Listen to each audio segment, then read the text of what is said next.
Yesterday, I released a bunch of videos on the new 2025 Ram 1500, and you guys, well, responded in droves. Holy cow, the view counts are crazy. But also, more crazy than that was the comments. I just got done this morning reading through and liking and all kinds of hearting, all kinds of stuff we do these days. Over 500 comments on this new 2025 Ram 1500. And there's some common themes to these comments. So I'm going to tell you the five top comments you guys have and kind of give you the answers to these questions. So I don't have to type them out time and time and time again. I also got a lot of stuff from the forum.pickuptrucktalk.com. Some guys over there have been asking some similar questions. I want to make sure I just address them all in one video. So let's start with the first thing. The first big issue with the 2025 Ram 1500 is going to be the powertrain, right? So the Pentastar still exists. 3.6 liter V6 still exists. And that's been a engine they've used for years, won a bunch of awards, best engines, contests or awards, that kind of stuff. Best awards, best awards. Anyways. They've won a bunch of stuff, but they've also introduced a new 3-liter inline-6 Hurricane engine that comes in two different varieties. It comes in a standard output and high output. They've used this in Jeep Wagoneer, or they're calling it Grand Wagoneer. What really weirdly calling this that vehicle. So it's not like it's new to Stellantis. They've had it for a year now at least, and it's new to the Ram. So anytime we have a new powertrain change, it creates a lot of concerns about reliability. It's new, it's different. It's got to be bad reliability because it's new, it's different. It seems like that's a common theme. And what I want to point out here, which I don't know if it's getting lost in the weeds and people aren't commenting on this quite a bit, but this guy, Alan Falkowski. So why do I bring up Alan? Who cares about this guy, Alan? What the heck? Well, Alan, as it turns out, was the engineer behind the Hemi, the one that you guys are like, it is such a great powertrain. The Hemi is so reliable. Hemi tick, by the way, but it's so reliable that I don't understand why they got rid of it. This is such a great engine. Why would they replace something that's new, that's different? So what I don't understand is Alan engineered the first Hemi. He also engineered the Hurricane engine. So the same guy that you guys believe in as being the godfather reliability engines with the Hemi V8 is now designed the new Hurricane. So why did you guys trust him 20 years ago with an engine and you don't trust him today? I know, because it hasn't been out that long, and obviously there's going to be problems with it because it hasn't been out that long. And I get that. They have to prove themselves. But all I'm saying here is if you believe in the Hemi and the Hemi reliability, understand the same guy did the same engine. So that's probably pretty shocking to those people that didn't realize that this guy has done the same engine. He's done the same times. I spent some time talking to him at the event. We talked for quite a while. And so I would think if you trusted him back then, maybe you trust him now. Now, I'd also point out that turbocharged engines aren't new. It seems like in the truck market, especially, we have customers come back truck market once every 7 years. And so you may not know that, well, turbocharged engines have been part of our ecosystem of trucks for years. In fact, 2009, almost 14 years ago now, actually 15 years ago now, was the first Ford EcoBoost engine. The first turbocharged engine came out. And before that, we had luxury cars too. So this is not, a turbocharged engine is not anything new. They've learned how to get them better. They're working a lot more on airflow, keeping them cool. They're running oil through them to keep the turbos cooled off. In the case of the turbocharged engine, the Hurricane, we have more water inflow the side of the engine. There's like water inlet that keeps the engine cool. So they've learned a lot in the past 14 years. And the Hurricane engine is something they've been developing now for years and years. So like Alan probably got put on the Hurricane engine 5-6 years ago, and they've done durability testing. They've done all sorts of stuff in labs. In those labs, they actually crank them up until they burn to like bright red cherry, and then they shut the door and come back in a couple days and kind of validate what happened, see what broke, see what didn't, see what it worked out. So they're building these engines to the top 2% of people that would hot rod it all day long every day, and they're trying to break them. It's the same deal they did with the Hemi. So I guess that's my point of view is that just because it was reliable in your mind doesn't mean the new one won't be. And I remember back when 2013, I wrote an article about the Toyota Tundra, the 5.7 liter V8 that people just love. This engine's been really reliable. I had a whole list of problems with it. Cam tower shafts were leaking, forced induction pumps, air induction pumps were having a problem.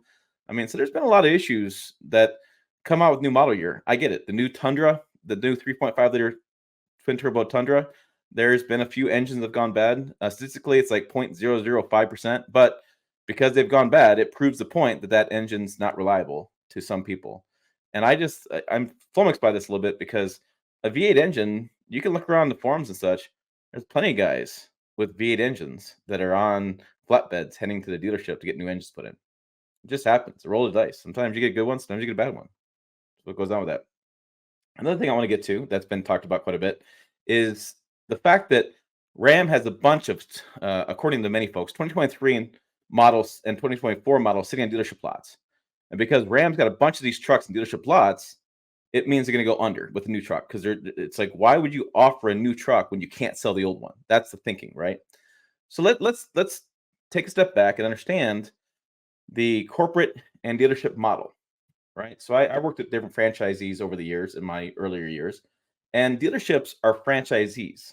They're not corporate. That's an important distinction in that when you go by the dealership, you look at the dealership and go, oh, look at that Ram. Ram's got tons of trucks. They can't sell them. No, the dealership you're looking at has tons of trucks that they can't sell, or maybe they're just waiting to sell, right? The dealership is not part of Ram. They're different things. It's like a variety of things, like a Qdoba or Starbucks, whatever. Is that a Starbucks corporate store? Or is it a franchise store? So are you mad at Starbucks, the company, or are you mad at the franchise store? The important distinction, because corporate is over here doing their stuff. Dealerships are over here doing their stuff, right? So dealerships are going to order what they want and do what they want. Corporate's going to try to build what the dealerships want to buy because corporate doesn't really build stuff to you, the customer, so much because dealerships are their biggest customers. Who buys the most trucks every year? Dealerships do, because dealerships are the vessel to get to the customer. And so corporate builds for dealerships. What do dealerships want? They want new trucks. They want new technology. They want to be competitive with the marketplace because they want to be, again, a solid player in the marketplace when having competition. So that's what they're doing. So what's going to happen here is that Ram corporate is going to start developing new trucks years in advance. And the reason for that is they have a long schedule. They schedule stuff out. We've seen it. You've seen different things where I put on online in this channel where they have a 5-year plan or 10-year plan. Well, what happens here is that the 2025 Ram 1500, for example, it just came out. People are like, oh, it's all brand new, just came out. Bull. According to Ram, it was done a year ago. Design was done. Engineering was done. They were just waiting for the suppliers to get all the parts built and so they could actually bring them out to the dealerships and start, or to the plant and to us press to do some videos on these things and add to their marketing and add more advertising. Let you guys know basically what's going to happen. So that truck was done a year ago. That truck's it's done. Those engineers, the Ram engineers came to the program. They're talking about what they did in development process that takes 3 or 4 years to get done. That Allen guy I pointed out to you, he's already on the next engine. He's already on the next program. He's done. He's gone. He's doing something else. So what's going to happen here is that dealership's going to want to buy the newest thing. They don't care about the old stuff. Ram corporate's like, well, I guess we have a bunch of inventory. Maybe we'll give these dealerships some cash.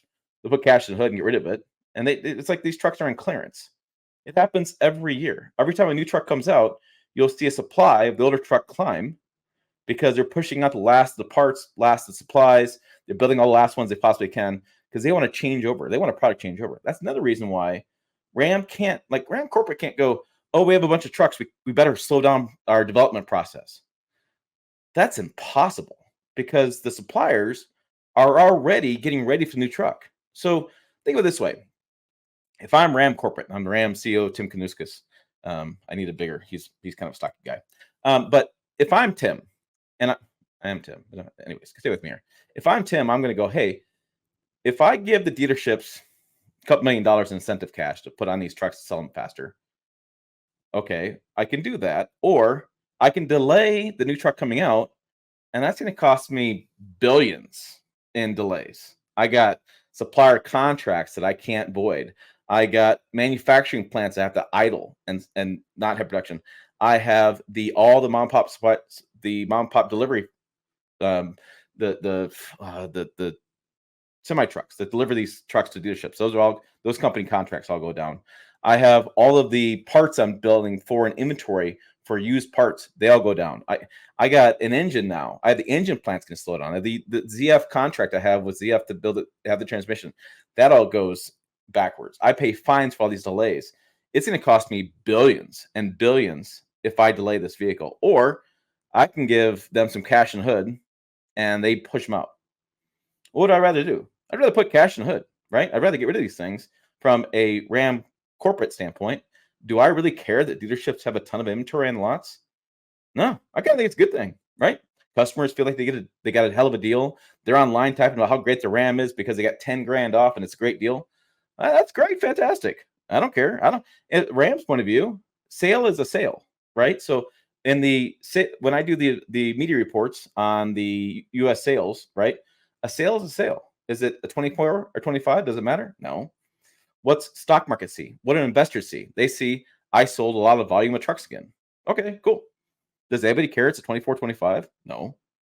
Now, we're going to get rid of those old trucks. In Tim's viewpoint, that's going to happen. It'll just take time. Somebody will buy them, or we'll discount enough that somebody will buy it for nothing, or we'll ship it somewhere else. Who cares? Right? It's all about the new truck coming out. We got to keep the new supply going, the new part supply going. We have to keep the wheel spit greased and going. So that's why that matters. And you'll see a bunch of YouTube channels where they're at some dealership in Utah or someplace and going, "Oh, look at all these trucks and they can't sell them," all kind of stuff. Well, there's also bad dealers and good dealers, and some bad dealers don't sell product, and other good dealers sell product. But look at the math. So this is what you guys are looking at. So look at if you look, I'm going to put my screen here. But you look at cars.com. I did a search in Dallas, Texas, and I found 6,500 matches of 2023, 2024 models, whatever, being sold. You guys have seen that go up to, oh my gosh, Ram can't sell the new truck because they have all these old trucks. Again, like I said, Ram doesn't care. They just don't care. It's just it's not a big deal. So let's talk about this. Other question came up quite a bit was about this price point. Holy cow, this tungsten truck is over $87,000. And people are saying, well, I can't believe I don't think I'd ever see today we have an $80,000 half-ton truck. Okay. Ford has one. It's called the Platinum Plus. Toyota's got one. It's called the Capstone. GMC Sierra's got one. It's called the Denali Ultimate. And the Ultimate's been out for what, a year or two? The Capstone came out in 2022, so it's been a couple years. Yeah. So what is Ram doing here? They're just keeping up with competitors. That's all they're doing. $80,000 truck. We've already got to that point. Why does that truck cost that much? It's full of luxury features. And the thing is, that's not a volume seller. Like I pointed out the other day in the video with the Bighorn 2025 versus 2024. That's the volume seller. This truck, they're going to sell, say they sell 400,000 Ram trucks next year. They'll be lucky to sell 10% of the tungsten.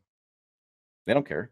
That's going to be a very specific buyer. It's going to be your luxury buyer, or it's going to be the boss's truck, right? And the boss's truck is kind of like my business. They need the tax write-offs, so they want to go buy the most expensive truck they can, right? So from my standpoint, my accountant said to me one year, she says, "You need to buy a higher price truck.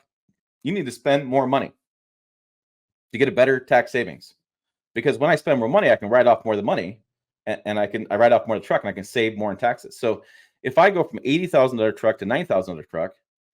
Yeah, it's 10,000 more. It's going to hurt. It's an expensive damn truck, but I may save 20,000 or 30,000 by spending $10,000 more. I know it's weird math. I know it doesn't make sense. I know a lot of people get on here as CPAs and but when you actually look at the tax write-offs, and depending on your business, on what you're doing at that time, it can make a difference. Go down to Texas. Go look at the oil rigs. Go anywhere, construction businesses. Go look what the boss is driving. It's a really expensive truck. Why? Why not? The money doesn't matter. The tax savings is the big difference. That's the big deal. So let's talk about that as well. So I was talking about number 4 was people keep saying to me, why not wait to buy a truck in 2 years, Tim? I'm going to buy a Bighorn this year. I've put a video out there. I have an order. It's coming in sometime. It's a really expensive Bighorn. I clicked all the boxes and it's just expensive. So they're like, why not just wait and save the money? My business is a lot like Ram's business. I just detailed a little while ago. I have to have the newest truck out there. Now, do I have to be first? I'm not always going to be first. I'm going to lose that fight sometimes. But I want to be in the top 5, for example, of new trucks out there on YouTube, right? Because that's what people are watching. They want to watch. They want to watch videos on the newest truck. Look at the videos yesterday in the videos. You guys want to watch the videos on the newest truck. So if I waited 2 years and I saved 10 grand, say in incentives, and I got the 2027 model, right? I would lose 30,000, $40,000 by waiting. Easy. In views, tax write-offs. And then if I bought the 2026 model, the 2027 model is coming out, and it's probably gonna have some refreshments on it, or probably maybe a new model. If you don't know how trucks work, about every 7 years, you get a major model redo, and every 3 to 4 years, you get a upgrade, what am I say? Refresh. That's what I'm trying to say, refresh. So if I wait 2 more years, it's gonna cost me a ton of money in taxes, potential tax savings. It's also gonna cost me a lot of money in views. That's the bigger piece of the puzzle. So yeah, I mean, I need the views. Now I did a video, I don't know, a month ago when I sold my Chevy Silverado, and I talked about how I lost $14,000 in that truck. And I should have done the video a little bit differently because people just flipped out. You're going under. You're going out of business. Sound familiar to those people doing the Ram comments saying Snap's going into business? I'm going out of business. How can I afford to lose $14,000 a year? Well, I probably saved about $30,000 in taxes, and that video has already probably made a couple $1,000s. I got the residual value of the other videos, and each year those videos get more views. So, $14,000. I mean, I'm going to make that up in. I already made it up in taxes, and I'm making a profit on top of that with the residual income from the videos. So it doesn't matter to me that if I lose money in the first year because it's how this business works. It's how YouTube works. I've done videos on why YouTubers buy trucks every year because we need to have the videos out there. We need to get the videos out right away. I think TFL goes and buys a new Tacoma and they go towing right away because they know that video is going to do well for the next 3-4 years because it doesn't matter who else comes out and tows with it. That powertrain is not going to change. That engine, the transmission is not going to change. Powertrain overall is not going to change.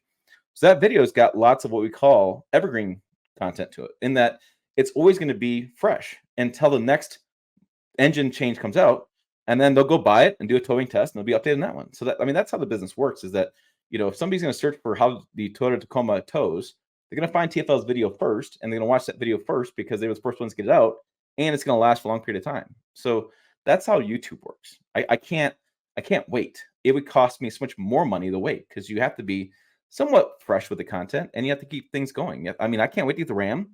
I can't wait to do a towing test. I think I'm gonna do a drag test I have a friend who's got a 5.7-liter Hemi. I can't wait to do a variety of tests because those videos will always be evergreen. People are gonna look for those for the next 7 years until another powertrain change comes in. So it's good stuff to buy. And then the last question was, why not just buy the Laramie? I covered that in the Bighorn video. The Laramie actually is $10,000 more. It's $82,000. I personally have bought high trim levels, high country. I bought medium trim levels, limited and XLT, and I like the trim level just above the work truck. That is Ram's volume seller. That is most brands' volume seller, and I want to get that one. Now, why did I click all the boxes? Easy. It's easier for me to talk about features I do have than it is to talk about features I don't have, right?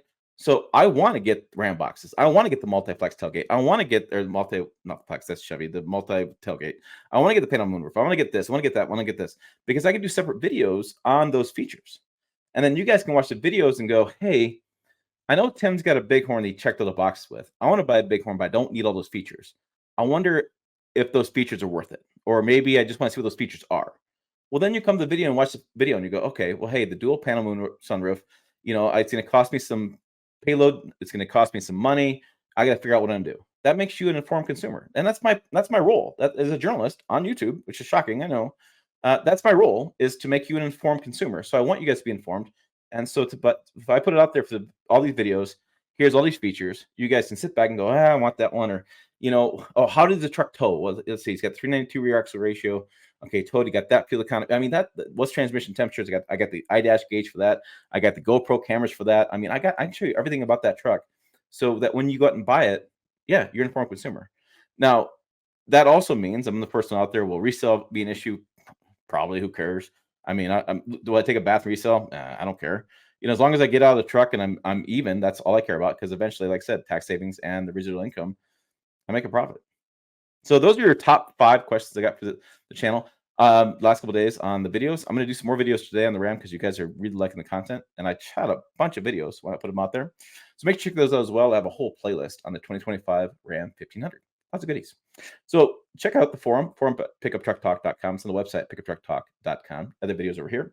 As always, thanks for watching. I will see you down the road.